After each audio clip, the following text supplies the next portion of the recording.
episode 67 of the Project Me podcast. Hello there, I hope you're doing great. This podcast is normally solo episodes of me sharing about my experiences of various healing modalities and esoteric practices, but for this one, I had a different idea. Rather than me just telling you the story about an amazing session I had with an Akashic Records reader, I thought I'd invite her into the conversation to piece the story together with her. I have so many questions about the Akashic Records, and I'm still processing the information I received in my session 4 months ago. Now, there's a very good chance that you have no idea what the Akashic Records even are, so this will also be a great opportunity to learn about them from an actual Akashic Records reader. Before I play the conversation I recorded with Ankana, I'd like to share the story of how we met. It was early 2024, and I signed up to do a guided hike with a company I love called Ibiza Outdoors. I've done many hikes with them before, as well as e-biking and kayaking. When I arrived at the meeting point, I saw that one of our guides that day was a Dutch woman named Ankhana. I'd been on a tour to Tanit's Cave with her the previous year, and had bumped into her a couple of times since, but we'd never really had a proper conversation. The group of us all set off on the hike, and at some point I overheard a very interesting conversation that made my ears perk up. It was between Ankana and another woman named Saya, and it sounded to me like they were talking about running retreats, and then I heard someone talking about family constellations, and then the Akashic Records. I had to get in there. I kind of slipped up next to them and just invited myself into the conversation. And soon the three of us were totally off on one. I learned that Ankana does channeling and is a healer and an Akashic Records reader, and that Saya does family constellation sessions. I will get Saya on the show too to share about that, but for this episode, we'll stick with Ankana and the Akashic Records. I told them both about the work I do, giving soul plan readings and also running retreats on the island. And by the end of the hike, we'd agreed to do some exchange sessions to get to experience each other's work. I'm so happy that I went first with offering Ankana her soul plan session. Why? Because seeing her soul plan made me 100% confident that she's a very gifted channeler. She has the spiritual energies of having access to higher wisdom. Her soul destiny is to express high levels of truth. So after her soul plan session with me, I immediately arranged a date for my Akashic Records reading with her. She told me to arrive at the session with 3 questions to ask, and I was very excited to find out the answers. That is the background story of how it came to be that I had an Akashic Records reading with Ankana.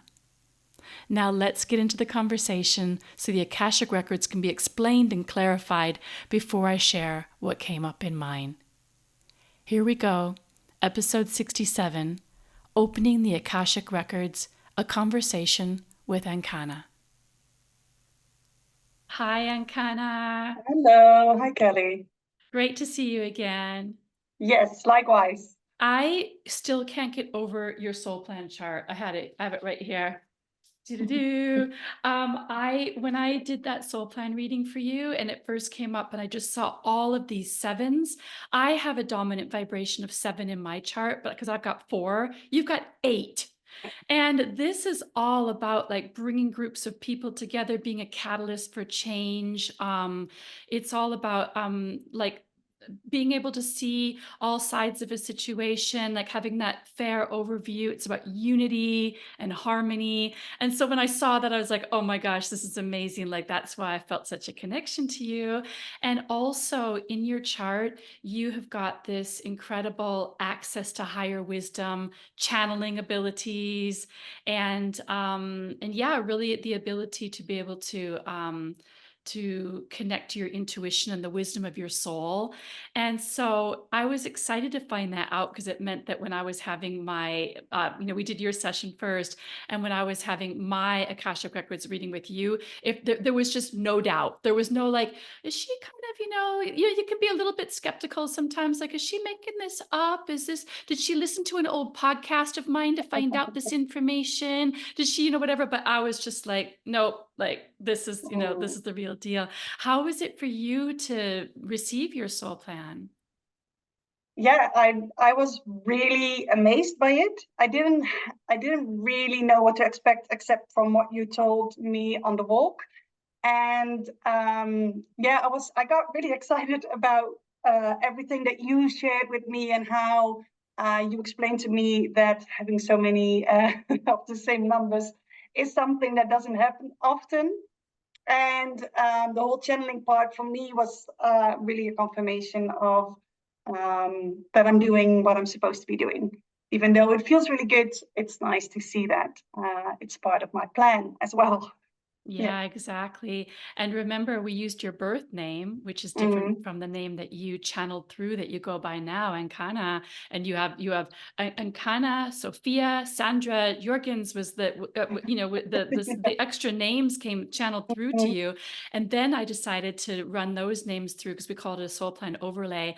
And we saw that it brought through like even more of these energies. And it was just like, oh my goodness, it was so obvious why you channeled through that name. It brought through, I don't have it here in front of me, it brought through even more of the like connection to the divine and channeling and all this stuff. Yeah. So yeah, it was exciting. Like when you decided to change your name, was that a really big deal? Yes and no. Like, if you would have asked me a little while before, I would have told you that I would have never changed my name because it just wasn't something that was part of my experience, part of my life. But when I moved to Ibiza, where I'm living now, I just realized that I didn't have a connection with my name. My birth name is Sandra, but no one ever called me Sandra. It was always shortened to Sun or Sunny. And then when I came here, it changed into Sandra because it was in English. And then every time I had to introduce myself, it felt weird. And then I met a channel that told me that there was a different name for me. And I just thought, I'll see what it is. And if it feels right, that's it. So at first it was Anna Sophia. And then that changed into Ankana because Anna was the modern version of Ankana. And Ankana being my name in previous lifetimes in Egypt. And when I went to Egypt, so much happened there that I couldn't keep my old name. I literally felt that so much shifted that I want to get back to the Ankana vibration. Love it. Absolutely Yeah, love it. Yeah, name changes, like, sometimes they come through and the vibrations of the new name is just exactly what you need to elevate you to be doing what you're here to be doing. So, yeah, love yeah, that definitely. story. Yeah. Mm. So, Ankana, there are going to be so many people listening to this episode who just haven't got a clue what the Akashic Records are. I mean, I didn't not so long ago. And Mm. so I thought the very best place to start is what in the heck are the Akashic Records? For me, the Akashic Records, I kind of explain it like it's a universal library where the book of your soul is stored. And in the book of your soul is all the information about your soul's lifetimes, past, present, and future, and everything that you want to know about where you're at, what you want in this life, what happened in past lifetimes, if it's important for this lifetime. You can get the answers from the Akasha. Yeah, I mean, the way it was explained to me was like that too. It's like, imagine it's like a vast library that just has all these tombs of books, and it's like, everything about all well, everybody, but your lifetimes and all of that. But I kind of feel like that has been explained in that way so that we humans can even begin to understand it. It's like, oh, it's like a library with books and everything. I mean, really, if we think about other realms and other dimensions, it's not going to be something physical like books and, No. that kind of thing. But I don't think our human brains can really comprehend this multidimensional stuff where there's just information. I think maybe the easiest way to think of it is I remember the very first time I heard about the cloud. The Mm. cloud. Yeah. I remember reading a newspaper article that said one day our information, like our photos, our our documents, like all this kind of stuff is going to be not stored on our computers on a hard drive anymore. It's going to be stored in the cloud. And I remember Mm. being like, huh? Like, really, I couldn't even begin to understand how it could be in the cloud. Like, I didn't understand it at all. And but Mm. you think about it, like how much we're progressing in our technology and everything. It's like we're almost like meeting, that other dimensional stuff. So the Akashic records are like the celestial cloud, and it's like it's all just information that's being stored in the cloud, and then we can Yeah. access it through somebody like you who knows how to access it, right? Mhm. Yeah, and then the Akasha also means it's another word for the fifth element, so for spirit or ether. So that which connects everything. So it is the unified field or the cloud or spirit or whatever you like to call it, and you can connect to it, tap into it, and receive from it. Cool. I Yeah. don't know if that helps people listening, if they're kind of at least have a little bit of an idea now. But what Ankana does is goes into the Akashic records, like accesses them and Mm. pulls out, information. And so when we were going to do my session, I remember you said like choose some questions because it's you can find out anything in the Akashic records. Well, the first thing I'm going to do before I kind of go into what questions I decided to ask and what came out is, um, how did you realize or how did you get into accessing the Akashic records? Like, tell us about that. Mm. I already channeled, so I learned how to channel when I came to the island. I met my teacher here. She taught me how to channel, how to communicate with my guides and my spirit team, angels, however you like to call it, higher self. And that was over 7 years ago now. And I've been doing that for years. I'm teaching other people how to channel. And about 2 years, maybe already now, back, I did a mushroom ceremony myself. And I saw myself, one of the questions was, what am I supposed to be doing? What do I need to do? And I saw myself sitting with kind of my antennae up in the clouds, receiving information and sharing that with the people in front of me. And they really showed me, this is what you're meant to be doing. This is, you got these antennae that you can use to receive that information and share that information. So this is what you need to do. And kind of when I came out of the session, I was like, oh, but this is the Akasha. I once had an Akashic Records reading with someone.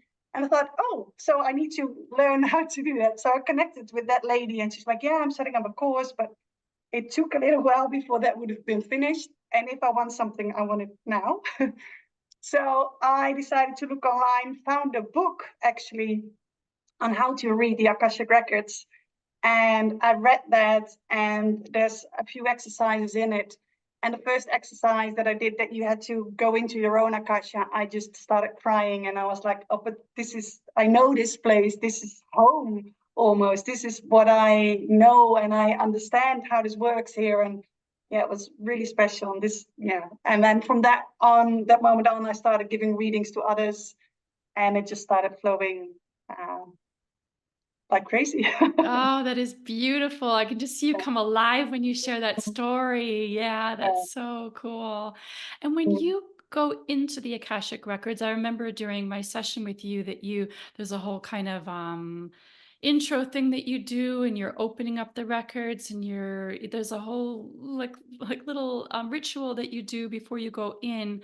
When you are in there, I don't know how else to describe it, but are you seeing? Are you hearing? Are you just knowing? Like, how do you perceive the information? For me, it's I always start a session with like a short meditation. You can't even really call it a meditation. It just help the other person to kind of settle into their body for a moment. Then I do the opening prayer. And quite often, as soon as I start with that meditation and the opening prayer, I start to sense things in my body. And I'm mostly clair-sensitive and clair-cognizant. So I know and I feel things. With the Akasha, sometimes things get shown to me visually as well. And most often I feel it and I know it.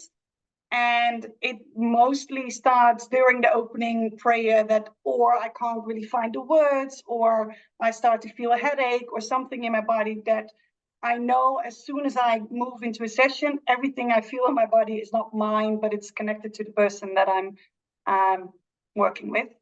And then I will just go, okay, I start to feel a headache coming up. I'm just going to see what the headache wants to tell me. And then the information comes from there and continues.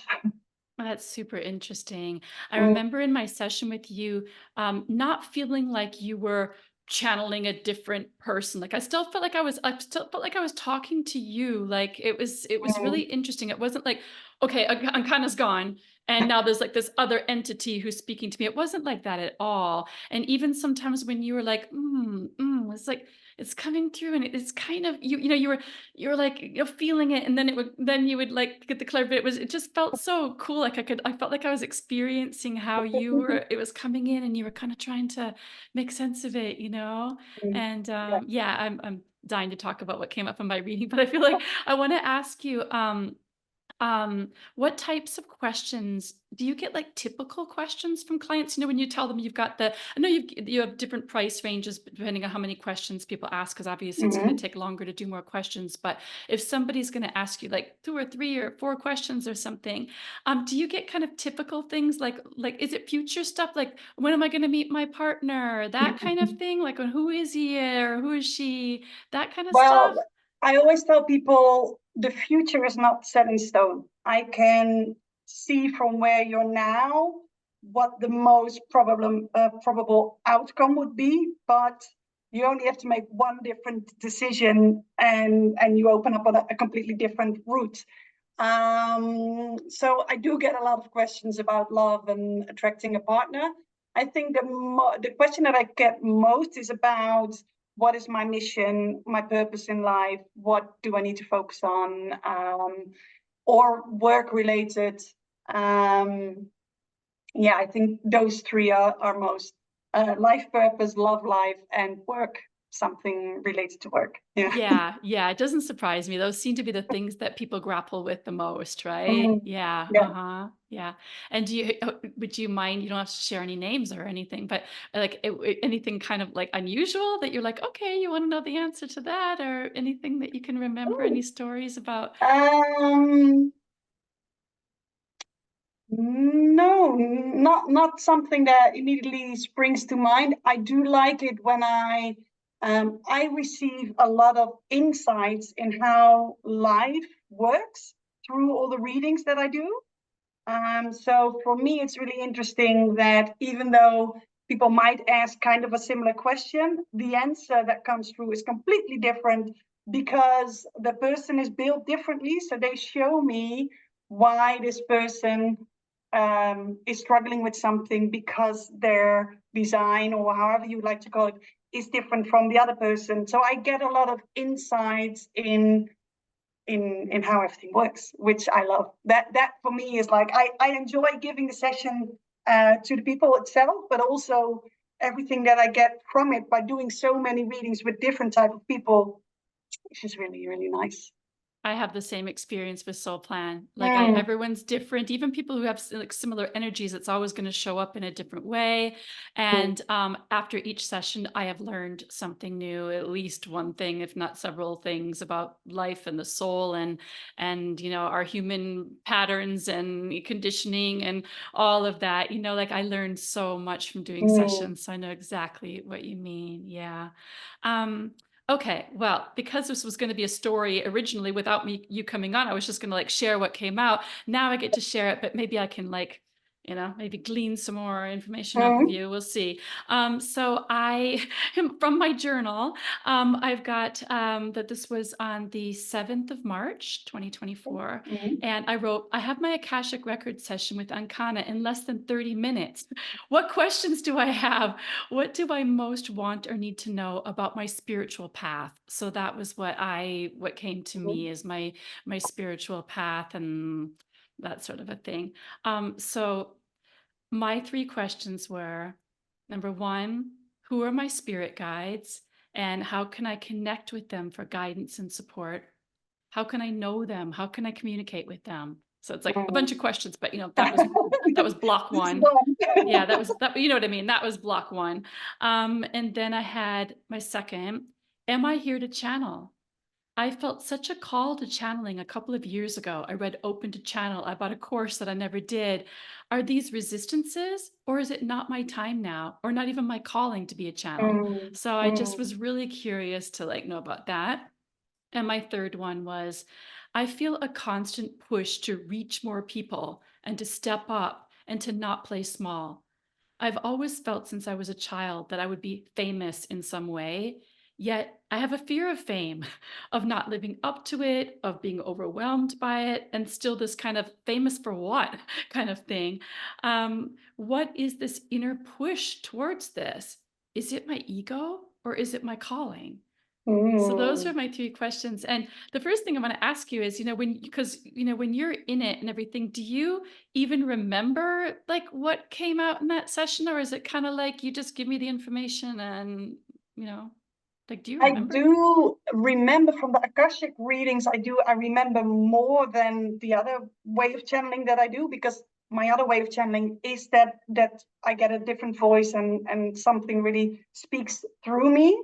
So with the Akasha, like you said, it's more me receiving the information and kind of unraveling the information while I receive it.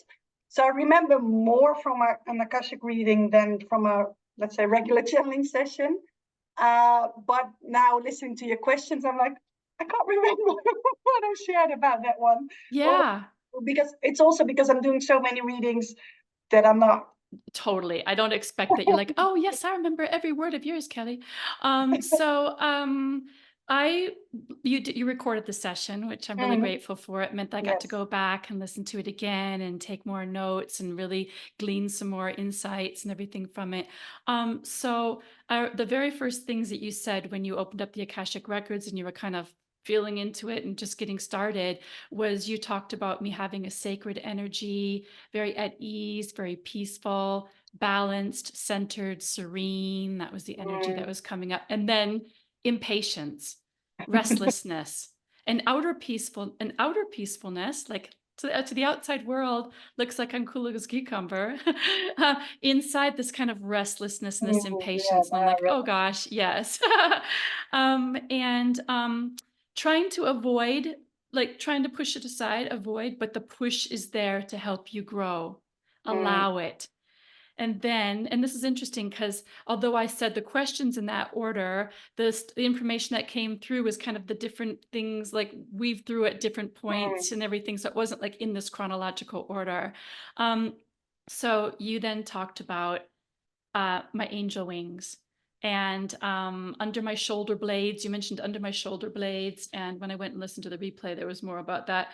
But the angel wings, spreading my wings, and all of this, and immediately I was like, oh my goodness, because in 2020, I started having this burning sensation under my shoulder blades, and it was happening a lot. I, at the time, was completely like, oh my goodness, like must be too many hours in front of my computer or my posture or whatever. It felt like somebody, that deep heat rub that you put on if you have a muscle mm, ache. It's that kind of like that. It was burning just in two places, just right there. And I just didn't understand what it was. I was even wondering if I should see a doctor, but it was locked down and all this kind of stuff. So I was like, okay.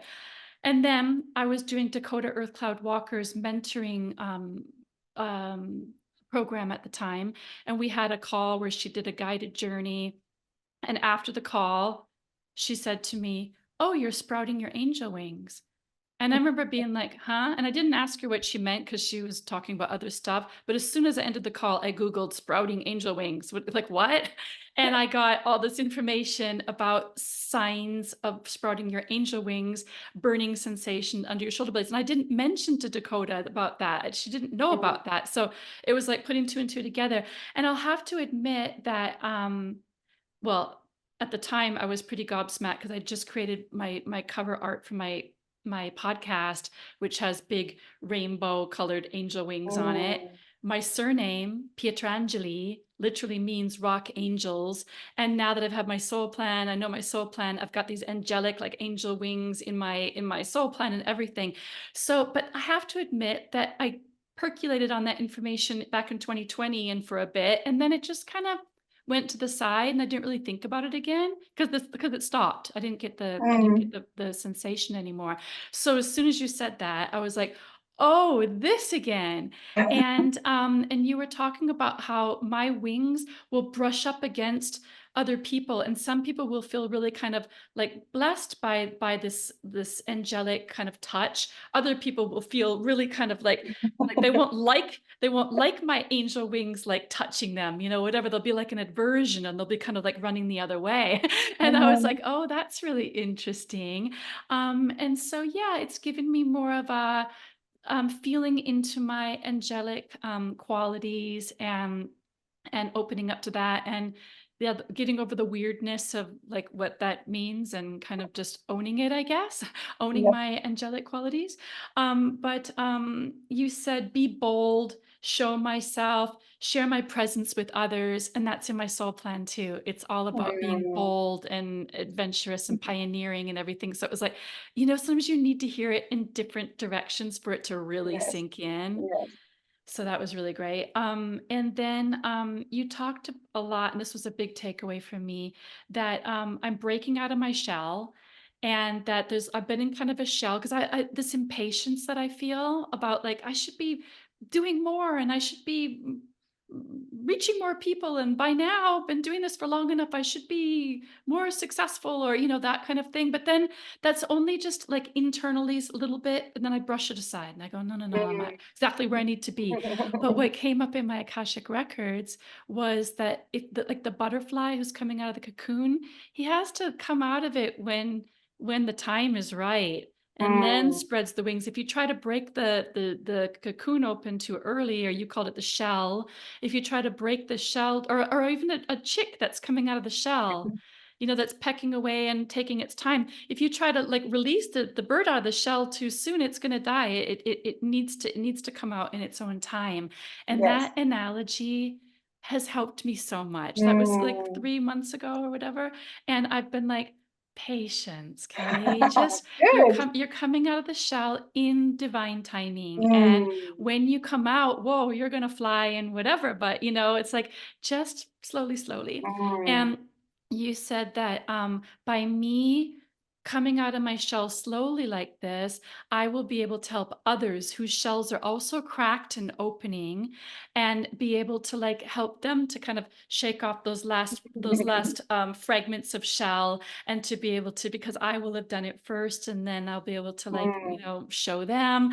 And I was like, that makes sense, because one of my big kind of business questions is, should I be trying to appeal to women who are not spiritually awakened at all, don't know anything about it, and be kind of like, because I'm very down to earth, I'm very approachable, and because my previous business was all very practical time management stuff, um, should I be should that be my target kind of audience?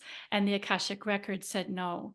You are here to help people who are already breaking out of their shell, who are already waking up, and you're helping them with that process that you've been going through of like, you know, like really awakening. And that was like the permission slip I needed, to not be like, oh, I know, but if I say that, I might turn off those people who don't know about that yet. Now I'm like, no, Mm. just you can talk about this Good. stuff. And yeah, Yay. so really that's helped me enormously. Mm. Oh, it's Mhm. so lovely to receive this, to hear this like after a few months from someone. I always send an email afterwards, like, hey, how do you look back on a reading?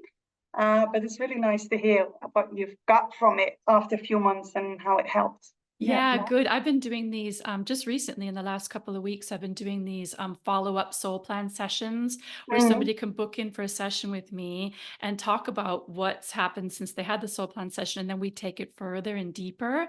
And I really Wow. think that and it's been really helping people, because you hear the Mm. information the first time and you can even journal about it and everything, but going back into it again and taking it further is really Mm. helpful. So even doing this with you right now, maybe made me listen to the recording again and made me go back into it again. So it's really great.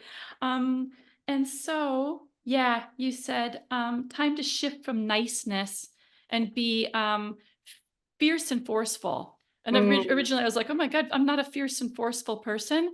But you're like, you need to be more fierce and forceful with your clients now. Like people need you to step up and like tell them how it is and not be so gently. I don't know how they're going to take that, you know, whatever. So ever since I have started to do that, I've started to be much more direct. And yeah, it's been good. I think that's been helping me as well. I wrote it on my vision board. I wrote fierce, fierce and I am fierce and forceful as a mantra. And I know what that means because you said I'll still keep my softness and I'm not going to turn into like a hard, cold bitch or anything because I'm still who I am. But just that I'm going to be able to help people more to step up themselves when I am a bit more less softly and a bit more fierce and forceful. So that's another one. And then what was cool is that you then just naturally moved into about my spirit guide question. And you said, there's someone coming in now. And I can hear drumming and singing, and it's Native American Indian. And I deliberately did not tell you that I already kind of knew a couple of my spirit guides because I just didn't want to, I wanted it to be like, a confirmation, you know? And so I have before during guided journeys with Dakota Earth Cloud Walker, I've seen this male Native American Indian kind of, you know, in profile, and he's strong and he's really like really well built and everything, and he's wise and he's, you know, whatever. And you described him like without me saying anything. You're like, he's coming through and you said he's not fat, he's very large, he's not fat, he's just very strong. And it was just exactly him. And I was like, oh my God. And then I was like, because I've had before that his name is Chief something, and so I just call him Chief Wonder. Chief Wonder, because I just didn't know what the was. And I during the session with you, even when I listened to it back again, I just got absolute chills because you said his name is, and you went Chief, and you went, whoa, and your mouth was doing that. I was like, oh my God, oh my God. And you said, whoa, something, and you couldn't quite get it either. And you were going, whoa, whoa, and you kind of went, whoa, like Wakumba, like Wakumba. But even you were kind of like, it's not definite, you know? So I've just been like, still calling him Chief Wonder because I figure our spirit guides don't care what name we call them. It's more so that we feel like we have a relationship with our spirit guides is what the name thing is about. I don't actually think that they say, this is my name, and if you get it wrong, we're not working together, you know? So, but it was just incredible that you saw exactly what I saw in that vision previously, and that you had the Chief what thing. And you said he's a big male figure and he's here to help me blast through resistance and call on him for energetic support. And he is assisting me to step up. And that's my word of the year for this year is step up and everything. So that was really cool. And then you got in like this feminine goddess. You said she's like a moon goddess. And I remember you were just kind of like, yeah, she's this moon goddess, and she's like, her hips are swiveling, and she's got this kind of straw, you know, kind of skirt thing that's kind of moving around, and she's kind of like a gypsy, like her hips are shaking, and this is tied around her hips. And I looked up at my vision board, and on my vision board is her. And it's like I saw her one time and I cut her out and I put her on, and she's dancing and she's got her arms up like that. And I was like, oh my gosh, that's her. And I have to share this with you. Just last Friday in Ibiza, I went to open space and I went to a dance thing with Deva Wild, and she got us to dance to through all of our chakras. And when we reached, gosh, I don't remember which chakra it was now. We reached, was it the sensuality? Was it the sacral? Anyway, she was in front of me, the moon goddess gypsy was in front of me, you know, we're blindfolded, we're dancing, and she held my hands and I held her hands and we danced together like that. And it was so great. And then I said to her, tell me your name, because you didn't get a name through on her. And I'm like, tell me your name. And she said, Shirley. Shirley. And I was like, Surely. okay, cool, Shirley. And it's funny because my grandfather, when my mother had me, it was a teenage pregnancy and she wanted her parents to accept me because they didn't. And so I didn't have a name. So she asked them to name me, like, what name would I like? My grandfather wanted me to be named Shirley. Ah, And wow. my grandmother, thankfully, I shouldn't say that because, but I feel more like a Kelly. My grandmother came through and said, "What about Kelly?" Mm, And so it's funny because now that I know about soul plans, I know that our names are channeled through by whoever name us. mm. Usually our parents, but in my case, my grandparents. So my grandfather was channeling in this Shirley, and my grandmother was channeling and really did channel in Kelly because this was 1966 and she lived in a farm in Minnesota. Like, and Kelly was a brand new name. I've even looked it up. When did the name Kelly become a first name in America? And like I don't know where she would have heard this name. And Mm. so she channeled through my name, which obviously gives me my soul plan vibrations and all of that. But I'm thinking like when she told me her name was Shirley, I was like, oh, you're Shirley. Like, like you're the Shirley. Yes, you're And I'm present as well.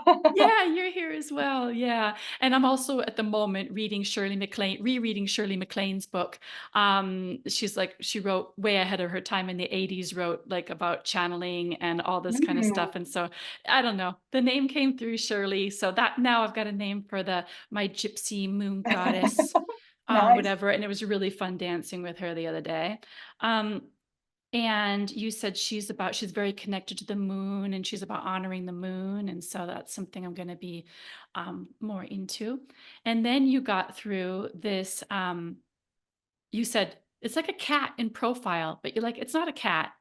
It's got pointy ears. I Yeah, remember. because remember we were like really struggling with what is this animal? And you couldn't you're like pointy ears, you like a snout like this, but it's not a cat, but it's not a dog. And we went through this whole thing and finally we just like gave up on it. And then it was afterwards that I said to you, "Oh, a jackal." I looked it up, like I suddenly got a vision of like an Egyptian jackal head, which is I looked it up and it's Anubis and Anubis. He's one of the Anubis, most yes. important gods in ancient Egyptian history, and he dictated the fate of souls. And he has the head of a jackal. And so I'm kind of thinking maybe that. So I'm kind of Mm, playing with that. Um, then you said, remember I'd asked, how do I communicate with my guides? You said, my communication with my guides is more of a knowing. Don't force it into words, just embody the energy. It would be transmitted to others. Oh, I think that moved into the channeling stuff. Like just it mm. would be transmuted to others, not through me trying to channel, but by me just being really connected to truth and it will just come out in that way for me. Yeah. And you said at some point I will receive more will come through.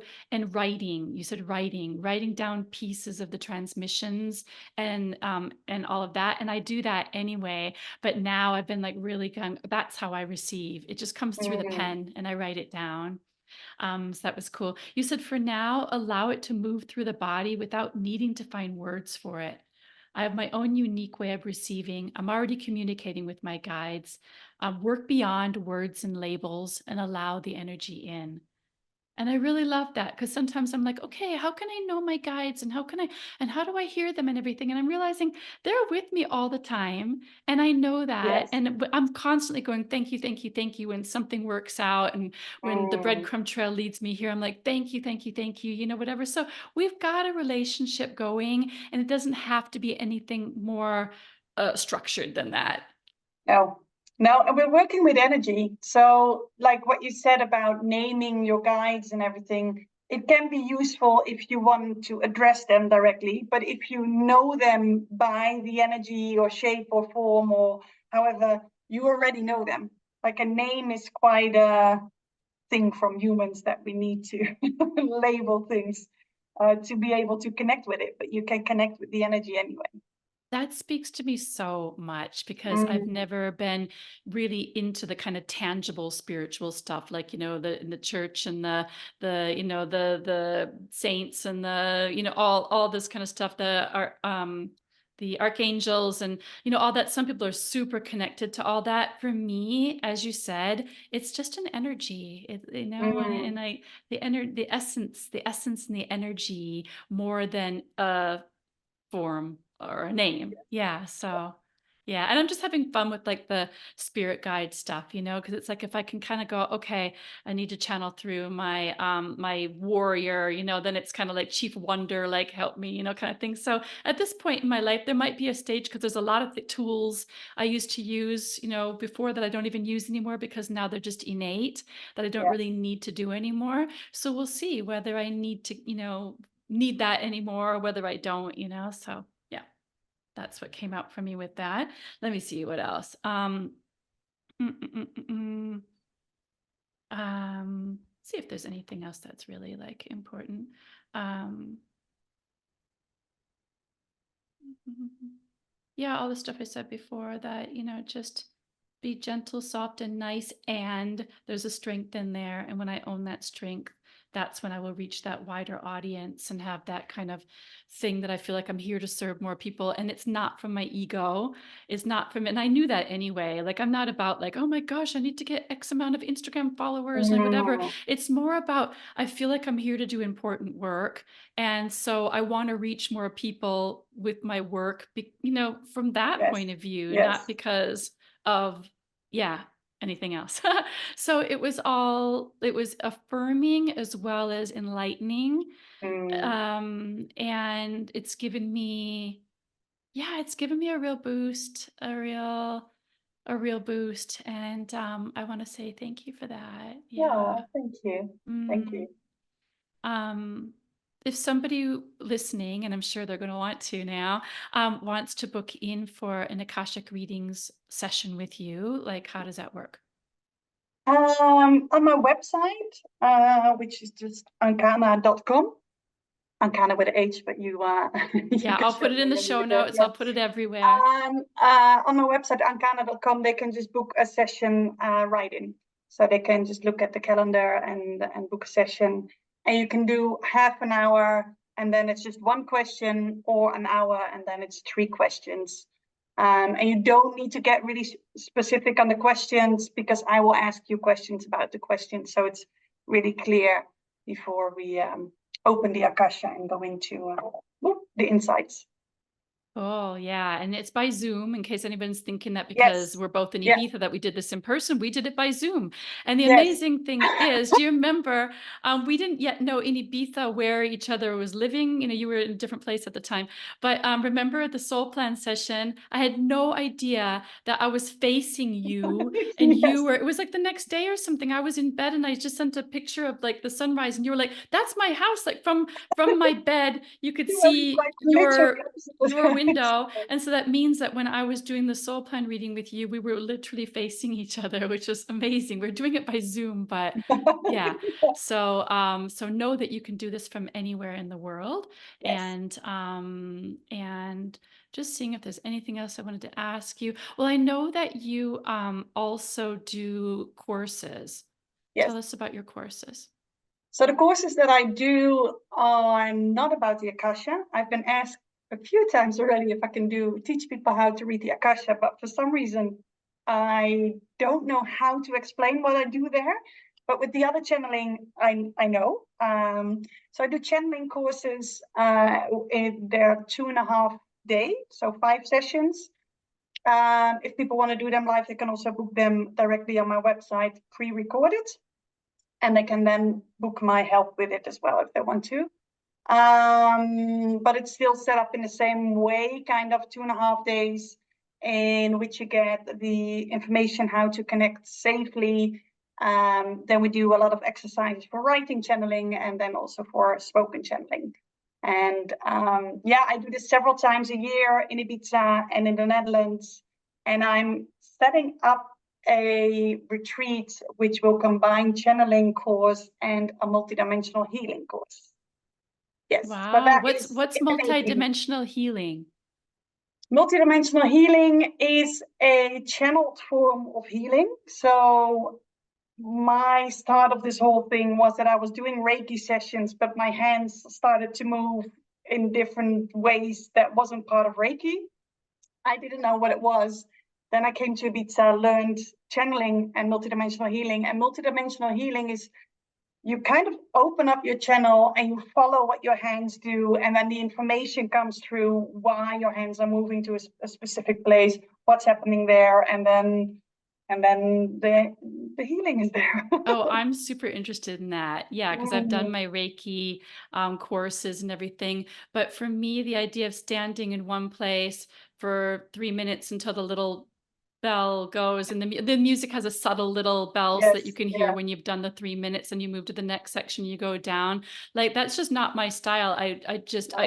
Hats off to people who can do that. But I just feel like, yeah, for me, I would want to move around and feel what's going on and go, okay, here, Yes, here. yeah. And So, that's what the multidimensional healing, you learn a few tools on how to put in energy, remove energy, make sure that things align, and the tools are just there to help you follow whatever is flowing. oh, I But might be you then signing up for that one. understand I what love you're that. doing. Yeah, that might be next Yeah. on my long list of all the different courses and modalities I want to train in and learn and Mm, everything. That sounds really cool. Great. yeah. And I know Coming you're up. on Instagram too, because I follow you on Instagram and I love your channeled videos that you do on Instagram. So where can Mm. people find you on Instagram? It's at Ankana Light Guide. Yeah. Oh, I have your card here. It was funny when we did that hike. It was right here. I had it here before, but I love your card. I was going to hold it up. Now it's disappeared into the ethers. But yeah, your card is like Ankana light guide with like this light around it and everything. And Yes. then I believe when we looked at Ankana, because I don't have your soul plan for your new name, I only have your birth name. Didn't it come up like all these sixes and like light and everything? Like you're connected Yeah, to the like light. the whole movement from Sandra to Ankana Sophia, it was like completely logical to see what was happening there. I Yeah. remember it was filled with light. Yeah, just like all Yes. this light. And then I was like looking at your business card and I'm like, yeah, she's a light worker. Yeah. Okay. Well, wonderful. Well, thank you so much, Ankana, for having this conversation with me. It was really great to be able to do what I normally do, which is share the story, but to be able to do it with you and have you help to explain it from your point of view and what goes on from the point of view of the Akashic Records readers. So Yeah. thank you so much. Thank you And I for hope inviting to, me. Really loved yeah, it. Yeah. yeah, great. And I hope to go on a hike with you again in Yes. Ibiza sometime very soon. Yes. Lovely. Thank you. Thank you so much. Bye, Ankhana. Thank you for listening to the Project Me podcast. I'll create an episode discussion post on my Instagram and Facebook for you to tell Ankhana and I what you thought of our conversation and to ask any questions. On Instagram, I'm Kelly Project Me, and on Facebook, I'm Project Me Kelly P. And you can also email me, hello@myprojectme.com. You can book in for an Akashic Records reading with Ankhana at ankana.com. That's spelled ANKHNA. If you're not yet one of my sweet subscribers, come on over. My newsletter list is where I share my musical playlist, meditations I love, books I'm reading, and inspiration to enhance your spiritual journey. Go to kellypietrangeli.com. That's where you can also book in for a soul plan session with me, or to find out about my Ibiza retreats and any other offerings I've got going on. Until next time, open your mind, open your heart, and stay curious. We all need some space in our lives for the magical and unknown.